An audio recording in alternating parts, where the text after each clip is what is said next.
हम लाइफ में हर चीज के लिए प्लान करते हैं कि जाना होता है उसके लिए प्लान करते हैं, कोई शादी होती है उसके लिए प्लान करते हैं, हम कमाते रहते हैं सारी उम्र, बस लगे रहते हैं कमाने के लिए, पैसों के लिए। मगर वो पैसा जब हमारे पास आ जाता है उस पैसे को हम ढंग से प्लान नहीं करते। उस पैसे को अपनी लाइफ में किस तरह से हम सही तरीके से यूज कर सकते हैं, उसका नाम है फाइनेंशियल प्लानिंग। और फाइनेंशियल प्लानिंग हमें कहीं सिखाई नहीं जाती, ना स्कूल में सिखाई जाती है, ना हमारे पेरेंट्स उसके बारे में बात करते हैं, कोई बात नहीं करता है। तो आप जो इतनी मेहनत से पैसे कमा रहे हैं ना, ये पैसे आपकी जिंदगी में सही तरीके से इस्तेमाल हो, इसलिए आपको पता होना चाहिए कि फाइनेंशियल प्लानिंग क्या होती है। आज हम बात करेंगे basics of financial planning.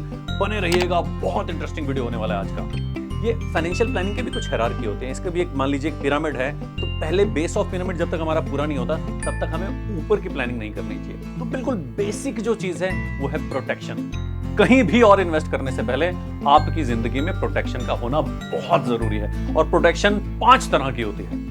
Number 1, life insurance. अगर आप अर्निंग मेंबर हो, आपको अगर कुछ हो जाता है तो आपके जाने के बाद आपकी फैमिली को फाइनेंशियल सिक्योरिटी रहे, इसके लिए बहुत जरूरी है कि अपनी लाइफ को एक एक्स अमाउंट से आप इंश्योर जरूर कर लें।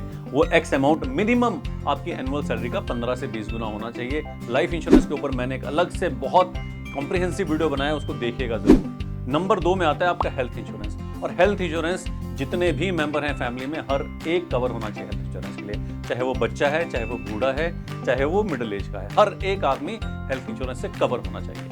हेल्थ इंश्योरेंस एक बहुत ही इंपॉर्टेंट और डिटेल्ड सब्जेक्ट है। इसके ऊपर भी अलग से एक मैंने वीडियो बनाया, उस वीडियो को देखिएगा जरूर अगर आपने अभी तक अपनी एडिक्वेट हेल्थ इंश्योरेंस नहीं ले रखी है। और एडिक्वेट हेल्थ इंश्योरेंस कितनी होती है ये भी समझना आपको डिटेल में जरूरी है, इसलिए वो वीडियो देखना आपके लिए बहुत जरूरी है। मैं ये सारे वीडियो के लिंक इस डिस्क्रिप्शन बॉक्स में डाल दूंगा, आप वहां से जाकर के वो वीडियोस देख सकते हैं। तीसरी तरह का इंश्योरेंस आता है डिसेबिलिटी इंश्योरेंस। डिसेबिलिटी इंश्योरेंस को आप अलग से भी ले सकते हैं या किसी मेडिकल और टर्म इंश्योरेंस के साथ एज अ राइडर भी ले सकते हैं। तब भगवान ना करे कभी ऐसा समय आ जाए जब हम जिंदा तो हैं मगर इस सिचुएशन में नहीं है कि काम कर पाएं, तो आगे हमारी इनकम कैसे आएगी, उसके लिए उस रिस्क ऑफ कोमॉर्बिडिटी को कहते हैं डिसेबिलिटी इंश्योरेंस। वो होना बहुत जरूरी है, चाहे वो टर्म इंश्योरेंस के साथ लें, मेडिकल इंश्योरेंस के साथ लें या स्टैंड अलोन लें। चौथी तरह की इंश्योरेंस आती है मॉर्गेज इंश्योरेंस। मतलब आपने कोई बहुत बड़ा मकान कुछ खरीद रखा है तो उसकी ईएमआई जाती है। अगर आप नहीं रहेंगे तो उस ईएमआई को कौन भरेगा, या वो मकान कुड़क हो जाएगा। आप चाहेंगे तो नहीं कि उसके बाद वो मकान कुड़क हो जाए, उसकी कुड़की हो जाए, वो आपके पास ना रहे। इसलिए आपके जाने के बाद भी उसकी ईएमआई इंश्योरेंस कंपनी भरते रहे, इसलिए जरूरी है कि आप मॉर्गेज इंश्योरेंस नहीं करें। और 5वीं चीज जो प्रोटेक्शन में आती है, जो कि बहुत जरूरी है, जिसे हम कहते हैं कंटिजेंसी या इमरजेंसी फंड।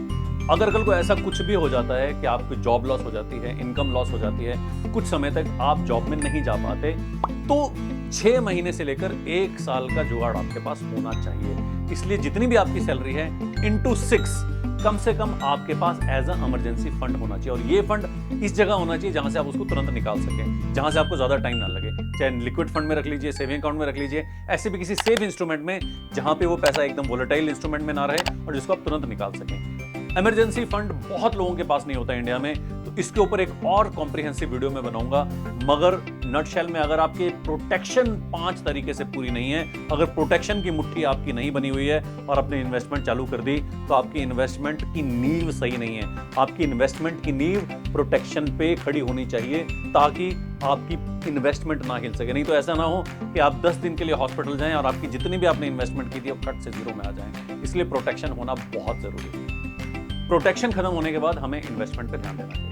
इन्वेस्टमेंट आपको क्यों करनी चाहिए, अगर हम इसको बहुत आसान भाषा में देखें तो आपके 2 तरह के गोल होते हैं, एक तो शॉर्ट टर्म गोल और एक लॉन्ग टर्म गोल। तो आपको दोनों शॉर्ट टर्म और लॉन्ग टर्म गोल के लिए इन्वेस्टमेंट करनी चाहिए। शॉर्ट टर्म गोल वो गोल होते हैं जो आपकी लाइफ में आने वाले हैं अगले 3 से 4 साल के अंदर। वो शॉर्ट टर्म गोल कुछ भी हो सकता है, आपके घर में किसी की शादी हो, आपके बच्चे की कहीं एडमिशन करनी हो, आपको कोई नया घर खरीदना, कुछ भी ऐसा शॉर्ट टर्म गोल जो आने वाला है, उसके लिए आपकी प्लानिंग होना बहुत जरूरी है। तो आप देखिए उस शॉर्ट टर्म गोल के लिए क्या आपने ऐसी इन्वेस्टमेंट कर रखी है जो वो गोल आप पा सकेंगे आसानी से। फिर आते हैं long term goals. Long term goals में 4 तरह के गोल्स होते हैं। पहला गोल होता है आपका लाइफ गोल। लाइफ गोल मतलब आपके बच्चों की शादी हो गई, आपके बच्चे कहीं यूनिवर्सिटी में पढ़ने जाएंगे, इस तरह का कोई भी लाइफ इवेंट जो नॉन नेगोशिएबल है, मगर उसके लिए आपको फाइनेंशियली पैसों की जरूरत पड़ेगी और आपको पता है कि वो कितने साल के बाद अप्रोक्सीमेटली आने वाला है।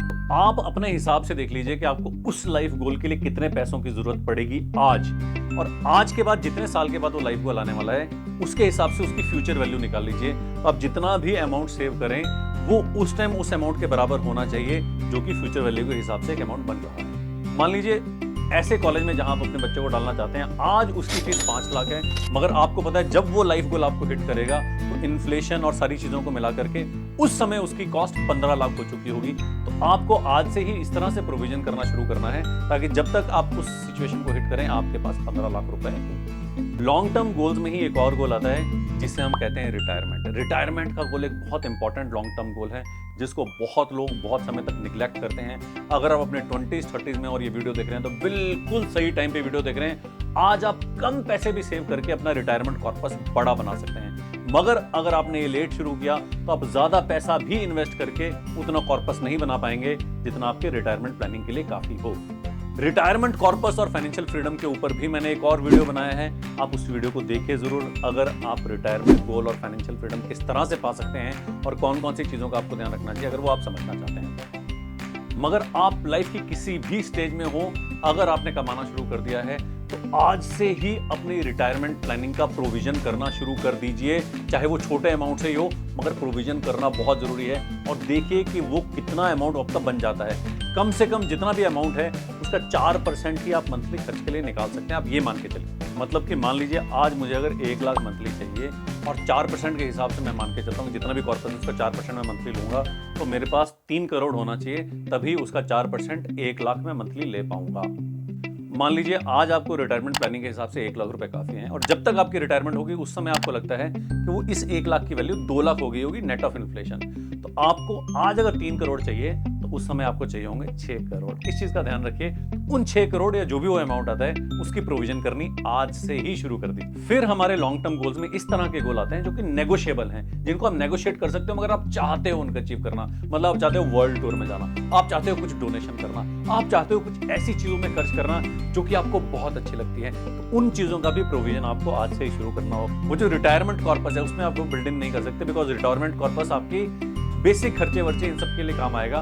मगर आपको कुछ बड़ा खर्चा करना है, वर्ल्ड टूर करना है, इस तरह का कुछ करना है, तो उसके लिए आपको कुछ अलग से प्रोविजन करना पड़ेगा। और लॉन्ग टर्म प्लानिंग में जो आखिरी चीज आती है वो लीगेसी प्लानिंग। अगर आप चाहते हो, आपके दिल में ख्वाहिश है कि आप अपने बच्चों के लिए भी कुछ छोड़ के जाओ, तो उसके लिए आपको लीगेसी प्लानिंग करनी पड़ेगी। लीगेसी प्लानिंग किसी भी तरह से हो सकती है। हो सकता है उनके लिए आप घर जायदाद छोड़ के जाओ, हो सकता है कोई बिजनेस छोड़ के जाओ, हो सकता है कुछ अमाउंट पैसों का छोड़ के जाओ। आप चाहते हो इस तरह का छोड़ के जाना। हालांकि लीगेसी प्लानिंग आपकी तब होनी चाहिए जब बाकी सारी प्लानिंग आपकी पूरी हो चुकी है। अब कई लोग क्या करते हैं, लीगेसी प्लानिंग पहले करना शुरू कर देते हैं, बाकी फाइनेंशियल गोल्स पूरे नहीं हुए। तो legacy planning should be the last and the last thing which should be in your mind after you are done with all the other financial planning in your life. And in the back of the financial planning you should always remember कि जहां कहीं भी आप invest कर रहे हैं उसकी tax implication आप देख लें। Because under section 80C, under section 80D, under section 80 बहुत सारे ऐसे सेक्शन हैं जिसमें आप अगर इन्वेस्ट करते हैं तो आपको फायदा मिलता है, आपके टैक्स में बहुत एडवांटेज मिलता है। तो आप देख लीजिए आपको कहाँ कहाँ इन्वेस्ट करने से, कि 80C में कौन कौन से इंस्ट्रूमेंट है, 80D में कौन कौन से इंस्ट्रूमेंट है, इसी तरह से वेरियस इन्वेस्टमेंट ऑप्शन में कहाँ कहाँ आपको टैक्स बेनिफिट मिल सकता है। इसके अलावा ये भी देखिए कि जब आप पैसा विड्रॉ करेंगे क्या वो टैक्सेबल होगा या टैक्स फ्री होगा। कुछ ऐसे एवेन्यूज हैं क्या जहां पे कि आपको विड्रॉल भी टैक्स फ्री मिलेगा। तो आप देखिए आपको टैक्स का एडवांटेज लेना बहुत ज्यादा जरूरी है। और आजकल आपको कहीं कुछ जाने की जरूरत नहीं, यूट्यूब खोलिए, गूगल खोलिए, 80C 80D टैक्स इंस्ट्रूमेंट्स डाल दीजिए, आपको सारे इंस्ट्रूमेंट मिल जाएंगे। इसके अलावा आपको एक चीज और ध्यान में रखनी पड़ेगी कि इन्वेस्टमेंट इज अ डिसिप्लिन। वो एकदम से नहीं आएगा कि एक बोनस मिला आपने इन्वेस्ट कर दिया, एक लमसम अमाउंट, ऐसा नहीं होगा। Every month you have to have that habit of investment saving. उसके बहुत सारे बजटिंग फॉर्मूलाज हैं। One of the formulas is 50-30-20, जिसमें यह कहा जाता है कि 50% आपका जाना चाहिए आपके रोजमर्रा के खर्चे, जो भी आपकी बेसिक नीड्स हैं उन सब चीजों में। 30% जाना चाहिए आपकी वांट्स में, कि आपके कहीं घूमने जाना है, कहीं खाने जाना है, जो भी आपकी वांट्स हैं जहां पे आप एंजॉय करना चाहते हो अपनी लाइफ को। और कम से कम मिनिमम टू मिनिमम 20% आपका सेविंग और इन्वेस्टमेंट में जाना चाहिए।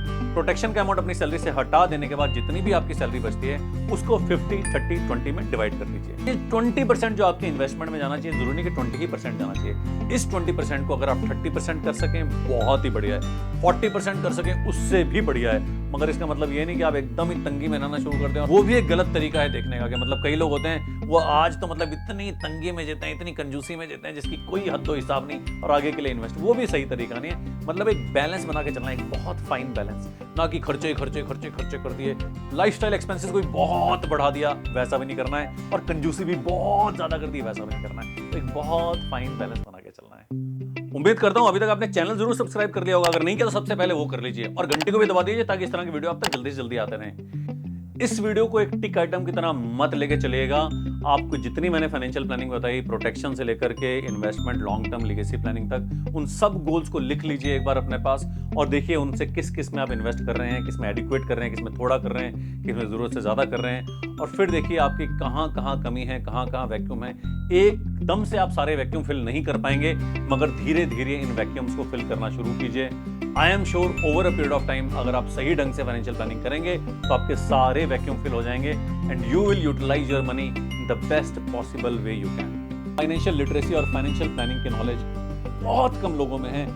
आप और मैं एक एक आदमी के पास तो नहीं जा सकते, मगर इस वीडियो को हम ज्यादा से ज्यादा लोगों तक शेयर जरूर कर सकते हैं। तो इस वीडियो को ज्यादा से ज्यादा लोगों तक शेयर करें। अगर आप इस चैनल में नए हैं तो सब्सक्राइब कर लीजिए, घंटी बजा दीजिए, और फाइनेंशियली अवेयर रहिए, अवेयरनेस को बढ़ाते रहिए। मिलते हैं अगले हफ्ते किसी और इंपॉर्टेंट सब्जेक्ट के साथ, तब तक अपना ख्याल रखिए। Thank you, bye bye, take care.